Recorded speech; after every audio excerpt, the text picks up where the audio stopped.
Yes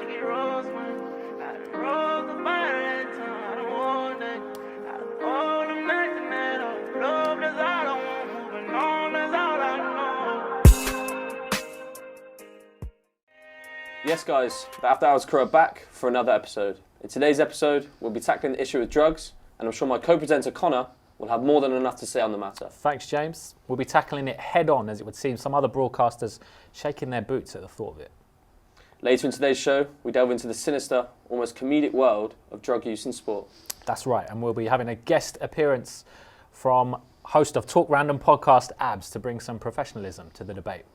As usual, we encourage you to use the hashtag AfterHours across all our social media platforms to get involved in the conversation. And yes, that includes TikTok, guys. Let's get the ball rolling and chins wagging. I'm sure many of you are familiar with the iconic Professor Green. Back in 2018, he teamed up with the BBC, interesting partnership I know, to produce a documentary tackling the issue of legalisation of cannabis. The street at 6 p.m. on a Friday night, and I'll be smoking a joint. I think street. Yeah, like I used to I really don't think twice about it, but I think that maybe because I might not look like your average stoner, they're probably not going to think it's me. I'm like that blonde girl walking down the street. Like, they'll probably, no offense to like that poor rude boy walking next to me. They're probably not that I'm trying to, but like they, unfortunately, I've never had. So you're to blame for the reason people get stopped and searched. Maybe, but like it's someone smoking weed, probably him. Yeah. How do you feel about that aspect of it? Like, how would you feel if you got arrested for smoking weed? I'd be so insulted. I mean, I don't even like calling it a drug, to be honest. I don't say I do drugs. I say I smoke a plant. Like, what other drug makes you want to have a laugh with your friend and playing the guitar or like doing a painting? I'm kind of like, I love weed and I just want to buy it from my mate who sells it. So Connor, let's hear it. As you can tell, cannabis doesn't discriminate in terms of social standing and demographics. The idea that it's a gateway drug is maybe unrealistic, yet can be understandable. Steve Jobs, Richard Branson and Bill Gates compile some of the world's thinkers and inventors that also indulge in the sweet Mary Jane. Not only do they do the smoking, they are advocates for the legalisation of the devil's lettuce. It's very evident in that short clip. Much of society have a very blasé approach to the consumption of cannabis. We hear from the woman featured in the clip described how she smokes while walking down one of the biggest hotspots in London, Oxford Street. And host of the Talk Random podcast, Abs. I am excited to be here. Thanks for having me. I am buzzing. I am just ready to roar, like get in there and speak about why cannabis should be legalised. It is absolutely incredible to be here on this platform and talking about something that's normal. We should normalise it. Now, as a man of the people, Abs, we thought we'd get your views on the issue of cannabis. Do you think it should be legalised? Absolutely, I think it should be legalised. I think it absolutely promotes entrepreneurship, agriculture. It promotes a lot of things. It gives you the munchies, it makes you happy. You can still stay slim. You can eat whatever you want, and then you're still happy. You can literally eat a double cheeseburger, but not regret it because you got the highs. But it absolutely cures like arthritis, mental health as well. It just help with your mental health, and I think like it's a really, really good thing. And I'm sure a lot of people in high places do smoke cannabis and do smoke weed, because I think it's just a normal thing to do. I think it should be legalised, and I do not think it's a criminal offence. And I think it's absolutely bringing money to the economy. And who doesn't love money? Well, you sound pretty positive about it in general. Do you think there's any negatives that could potentially be? Yeah, there are some negatives. Obviously, a lot of people have linked skunk and cannabis to like other mental health issues. But on the other hand, it does promote a lot of things. For example, we've got the CBD oil, which has got cannabis in it, and it has been proven to help people who were once really, really ill. So it just have its ways, its pros and its cons, but I think at the moment it's a positive thing. It's bringing money to the economy and it's helping people, and a lot of people may say it's a negative thing, but when you try it, oh my days, you will be elated and buzzing. You'll be like in cloud 29 or 23, whatever it is. 9. I'm in 29 actually now. 9. No, cloud 9. Yeah. Not 23 or 29. And Abs, if cannabis is legalised, do you think people arrested for cannabis previously should then be released from prison? Absolutely. I think they should be in prison in the first place. What is a Class B drug? It's proven to help people. How many people have fought for the rights? So like, look at a lot of people fought for the rights to bring CBD oil into the country because it does help people. And I think it should be released. I absolutely think it's diabolical how the police are arresting these people, and I bet they smoke it behind closed doors themselves. I bet they got the evidence like, oh, I'm going to have a joint quickly, rapid. True. But like, it's bringing money to the economy.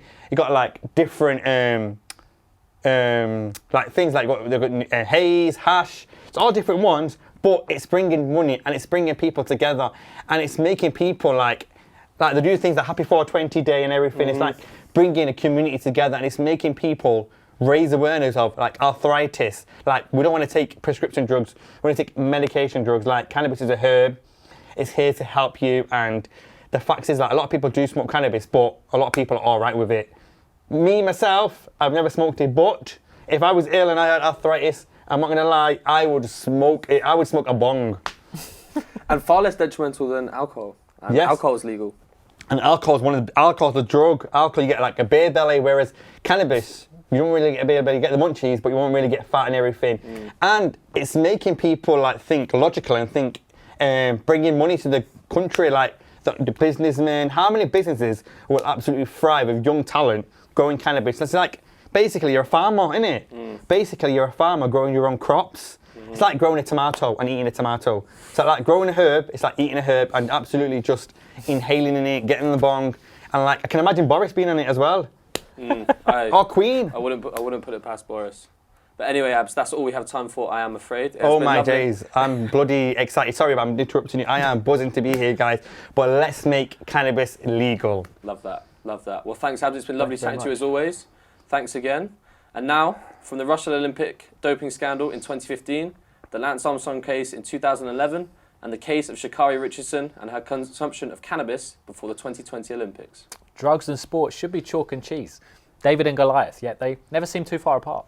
Let's take a closer look at just some of the sport and drug controversies over the past decade. Frem på vej mod ny sejr. Han virker urørlig.